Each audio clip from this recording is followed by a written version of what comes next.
আলহামদুলিল্লাহ ওয়াসসালাতু ওয়াসসালামু আলা রাসূলিল্লাহ ওয়া আলা আলিহি ওয়া আসহাবিহি আজমাইন। আমরা গতকালকে পড়ছিলাম খিলাফা বই থেকে। খিলাফা বইয়ের প্রথম দুটো শিরোনাম, যে প্রাককথনের আন্ডারে অল্প কিছু কথা, আর সেই সাথে ইসলাম কেন রাষ্ট্র কাঠামো নিয়ে কথা বলে, এই বিষয়ে কিছু আলোচনা ছিল। সেই সাথে একটা সাব চ্যাপ্টার ছিল ইসলামের সার্বভৌমত্বের ধারণা। এখানে লেখক অনেক নুসুস উল্লেখ করেছেন, এ বিষয়ে আমরা আলোচনা করেছিলাম। আজকে আমরা স্বতন্ত্র একটা শিরোনাম, যে খিলাফা এখানে আলোচনা করা হয়েছে, যে খিলাফার শব্দের শাব্দিক অর্থ, পারিভাষিক অর্থ, বিভিন্ন ইমামদের খিলাফার সংজ্ঞা সংক্রান্ত মতামত আমরা দুই একটা দেখি, তাহলে আমরা বুঝতে পারবো ইনশাআল্লাহ। খিলাফা শব্দের শাব্দিক অর্থ প্রতিনিধিত্ব, কারো পর অন্য একজন প্রতিনিধি নিযুক্ত হওয়াকে খিলাফা বলে।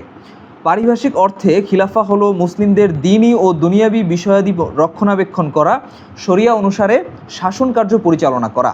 এটা হচ্ছে পারিভাষিক অর্থে, এবং শাব্দিক অর্থে খিলাফার অর্থ। আব্দুল হাই কাত্তানি রাহিমাহুল্লাহ খিলাফার সংজ্ঞা দিয়েছেন এভাবে: খিলাফা হচ্ছে সর্বোচ্চ ব্যাপৃত ক্ষমতা, অর্থাৎ শাসন কাঠামোর সর্বোচ্চ শিখরটিই খিলাফা। আব্দুল হাই কাত্তানির মতে খিলাফার উদ্দেশ্য হচ্ছে মানুষের দিন ও দুনিয়ার বিষয়াদি সংরক্ষণ করা, হেফাজত করা, দিনের বিধিবিধান সমুন্নত রাখার পাশাপাশি দুনিয়ার জীবনে মানবিক অধিকার ও ন্যায় বিচার নিশ্চিত করা। ইমাম মাওয়ার্দির মতে খিলাফার উদ্দেশ্য হচ্ছে দুনিয়ার রাজনীতি পরিচালনা করা ও দিনের প্রহরা দেওয়া, মানে দিনের রক্ষা করা। দিনের প্রহরা বলতে দিনের ভেতর কুফর, শিরক ও বিদআতের অনুপ্রবেশ ঠেকানো উদ্দেশ্য। ইমাম মাওয়ার্দির অভিমত এই বইয়ে কিছুক্ষণ পরে অনেকবার উল্লেখ করা হয়েছে, বিভিন্ন ক্ষেত্রে উল্লেখ করা হয়েছে। কারণ হচ্ছে ইমাম মাওয়ার্দি হচ্ছেন এমন একজন ব্যক্তিত্ব যিনি এই যে ইসলামের রাষ্ট্রীয় ব্যবস্থাপনা, এই সমস্ত বিষয়ে স্বতন্ত্র গ্রন্থ রচনা করেছেন। আহকামুস সুলতানিয়া ওনার একটা বিখ্যাত গ্রন্থ। তো সেই গ্রন্থে উনি খুব বিস্তারিতভাবে সুন্দরভাবে আলোচনা করেছেন। এই বই সহ, শুধু এই বইটা না, এই সমকালীন এবং আরও আগেও যারা এই বিষয়ে লেখালেখি করেছেন তাদের মধ্যে কমনলি ওনার বই থেকে রেফারেন্স আনতেই হবে, এরকমের একটা বই ওনার, একটা আকর গ্রন্থ টাইপের। তো এখানে আরও বেশ কয়েকটা মতামত আছে। ইবনু খালদুনের মতামত আছে, আহলুস সুন্নাহ ওয়াল জামাতের সকল আলিম ও ফকিহরা এমন বক্তব্যই দিয়েছেন। তবে ইমাম রাজি একটু বৃদ্ধি করে বলেছেন, এটি নির্দিষ্ট ব্যক্তির জন্য দিন ও দুনিয়ার সাধারণ নেতৃত্ব। এবং আরও সমকালীন বা কাছাকাছি সময়ের স্কলারদের মতামত উল্লেখ করা হয়েছে। শেখ মোহাম্মদ রশিদ রিদার মতে খিলাফা, ইমামতে উজমা, ইমারতুল মুমিনিন, তিনটি শব্দ দ্বারাই উদ্দেশ্য হলো ইসলামী শাসন ব্যবস্থার সর্বোচ্চ শিখর, যার উদ্দেশ্য দিন ও দুনিয়ার কল্যাণ সাধন। এরপরে একটা সাবচ্যাপ্টার, খিলাফা প্রতিষ্ঠার গুরুত্ব। এটা খুবই গুরুত্বপূর্ণ একটা আলোচনা এই অধ্যায়ে, যে খিলাফা প্রতিষ্ঠার গুরুত্বটা আসলে কি। আলিমদের ইজমা অনুসারে খিলাফা প্রতিষ্ঠা করা ওয়াজিব। হ্যাঁ, এ বিষয়ে সাহাবি ও তাবিঈদেরও ইজমা রয়েছে। ইবনু হাজম আন্দালুসি রাহিমাহুল্লাহ লিখেছেন, আহলুস সুন্নাহ, শিয়া, খাওয়ারিজ সকলের মতে খিলাফা প্রতিষ্ঠা বা খলিফা নির্ধারণ করা ওয়াজিব। মানে এটা শুধুমাত্র আহলুস সুন্নাহর মত না, শিয়া, খারেজি, রাফেজিদের মতেও এই খিলাফা প্রতিষ্ঠা করা, ইসলামী শাসন প্রতিষ্ঠা করা বা খলিফা নির্ধারণ করা, মুসলিম উম্মার একজন খলিফা গত হলে আরেকজন খলিফা নির্ধারণ করা, এটা মুসলিমদের জন্য সর্বসম্মত ক্রমে ওয়াজিব। ইবনু খালদুন লিখেছেন, সাহাবি ও তাবেঈদের ইজমা অনুসারে ইমাম নির্ধারণ ওয়াজিব। ইমাম অর্থ এখানে এই বইয়ে যত জায়গায় এরকমভাবে ইমাম এবং শব্দটা ব্যবহার করা হয়েছে, যে ইমাম নির্ধারণ করতে হবে, ইমামের এই বৈশিষ্ট্য থাকতে হবে, এগুলো মূলত খলিফার একটা সমার্থক হিসেবেই ইমাম শব্দটা ব্যবহার করা হয়েছে। ইবনু খালদুন লিখেছেন, সাহাবি ও তাবিঈদের ইজমা অনুসারে ইমাম নির্ধারণ করা ওয়াজিব। এজন্যই নবীজি সাল্লাল্লাহু আলাইহি ওয়াসাল্লামের ইন্তিকালের পর সাহাবিরা দ্রুত হযরত আবু বকর রাদিয়াল্লাহু আনহুকে খলিফা নির্ধারণ করেন। প্রতি যুগেই এমনটি হয়েছে, কোনো যুগেই মুসলিমরা খলিফা নির্ধারণ করা ব্যতীত থাকেনি। এ থেকেই প্রমাণিত হয় খলিফা নির্ধারণ ইজমা সম্মতভাবে ওয়াজিব বা আবশ্যক। এ বিষয়ে আমার একটা আলোচনা আছে, আমার ইউটিউবেও পাওয়া যাবে বা আমার ওয়ালেও আছে, যে খলিফাদের লাশ দাফন করতে কেন বিলম্ব করা হতো, এই শিরোনামে আলোচনাটা। তো ওইটা মূলত এই কারণেই যে আরেকজন খলিফা নির্ধারণ না করা পর্যন্ত একজন খলিফার লাশ দাফন করা হতো না।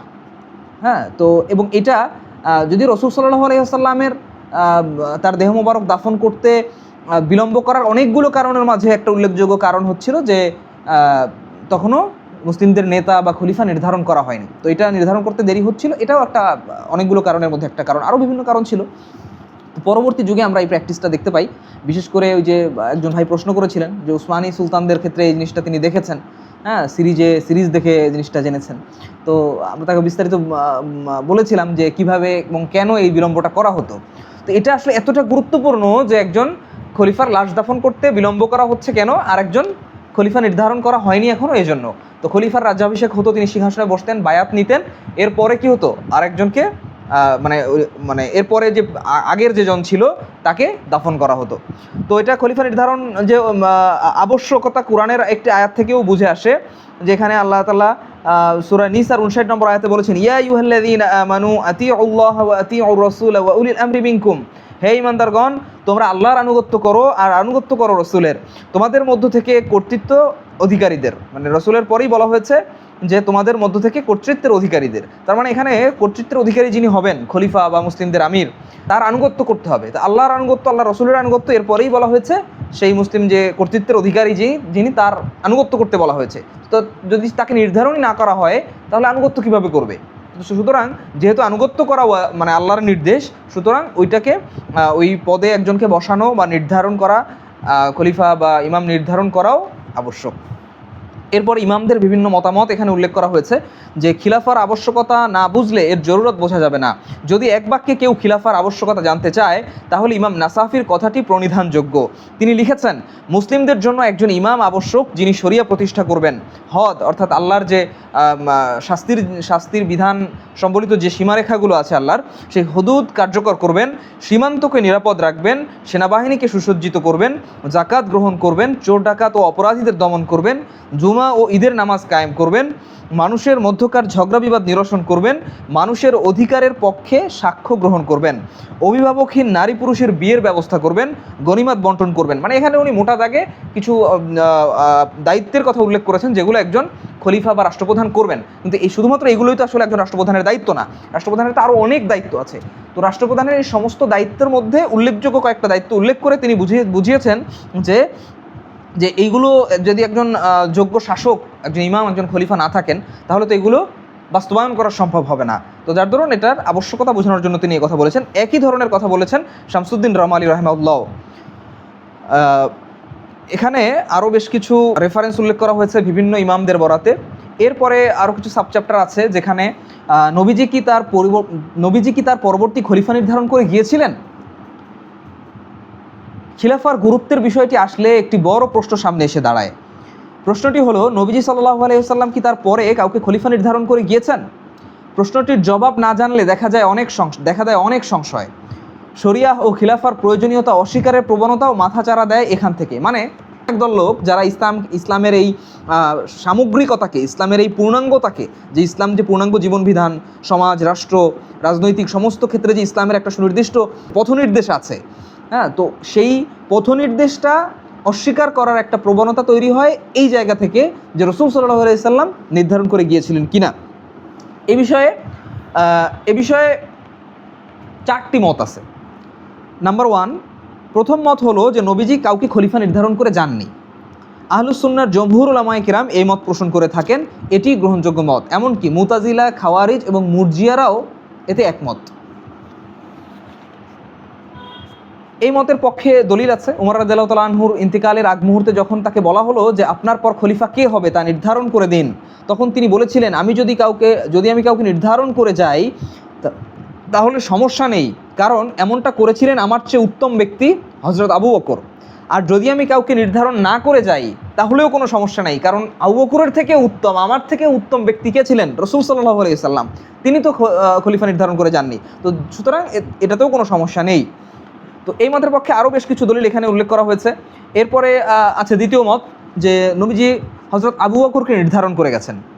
আহলুস সুন্নাহর অল্প কয়েকজন আলেম যেমন হাসান বসরি রাহিমাহুল্লাহ, ইবনু হাজার হাইতামি রাহিমাহুল্লাহ প্রমুখ এই মতকে প্রাধান্য দেন। এর বাইরে খাওয়ারিজদের একটি ছোট দল এই মত অনুসরণ করে যে নবীজি আবু বকর রাদিয়াল্লাহু আনহুকে নির্ধারণ করে গিয়েছিলেন। তারা নিজেদের মতের পক্ষে সহিহ মুসলিমের একটি হাদিস উপস্থাপন করেন। জুবাইর ইবনে মুতাইম তার পিতা থেকে বর্ণনা করেন, একবার এক মহিলা এসে নবীজির কাছে কিছু চায়। নবীজি সাল্লাল্লাহু আলাইহি সাল্লাম তাকে তা দেওয়ার আদেশ করেন। তখন ওই মহিলা জিজ্ঞেস করেন, এরপরে এসে যদি আপনাকে না পাই তখন কি করব? নবীজি বলেন, তুমি যদি আমাকে না পাও তাহলে আবু বকরের কাছে যাবে। তার মানে নবীজি তার স্থলাভিষিক্ত কাকে করছেন? আবু বকর রাদিয়াল্লাহু আনহুকে। তো এই মতের পক্ষে তারা এই দলিল দিয়ে থাকেন। তৃতীয় আর একটা মত যে নবীজি সাল্লাল্লাহু আলাইহি সাল্লাম হযরত আলী রাদিয়াল্লাহু আনহুকে খলিফা নির্ধারণ করে গেছেন, এই মতটি শিয়াদের। এই মতের উপর ভিত্তি করেই প্রথমত তারা যে প্রথম 3 খলিফাকে গালাগালি করে, আরও বিভিন্ন বিষয় আছে। চতুর্থ মত হচ্ছে নবীজি হযরত আব্বাস রাদিয়াল্লাহু আনহুকে খলিফা নিযুক্ত করে গিয়েছিলেন। মতটি রওয়ান্দিয়া ফিরকার অনুসারীদের, এটা খুবই বিচ্ছিন্ন মত। এই ফিরকার লোক বর্তমানে নেই, এটা লেখকও এখানে উল্লেখ করেছেন। তো এই বিষয়গুলো ছিল হচ্ছে আমাদের এই খলিফার প্রাথমিক আলোচনা। তো এর পরবর্তীতে খলিফা যেহেতু রাসূল সাল্লাল্লাহু আলাইহি ওয়াসাল্লাম নির্ধারণ করে যাননি, এটাই যেহেতু গ্রহণযোগ্য মত, তাহলে কিভাবে খলিফা নির্ধারণ হবে? এটা একটা প্রশ্ন না এটা, এবং এটাতে আজকের যুগেও একটা ইখতিলাফি বিষয়, তাই না? এই বিষয়টা নিয়েই পরবর্তী পরিচ্ছেদ, এবং ইনশাআল্লাহ আমরা পরবর্তী যে আমাদের হালাকা হবে সেখানে ইনশাআল্লাহ আমরা এই বিষয়গুলো নিয়ে আলোচনা করব, যে খলিফা নিযুক্ত করার দায়িত্বে, নির্বাচনের দায়িত্বপ্রাপ্ত কারা, এবং তাদের কি কি বৈশিষ্ট্য হবে, হ্যাঁ, এবং খলিফার গুণাবলী কি কি হবে ইত্যাদি সব বিষয়ে আমরা আগামী হালাকায় ইনশাআল্লাহ আলোচনা করব। আসসালামু আলাইকুম ওয়া রাহমাতুল্লাহ।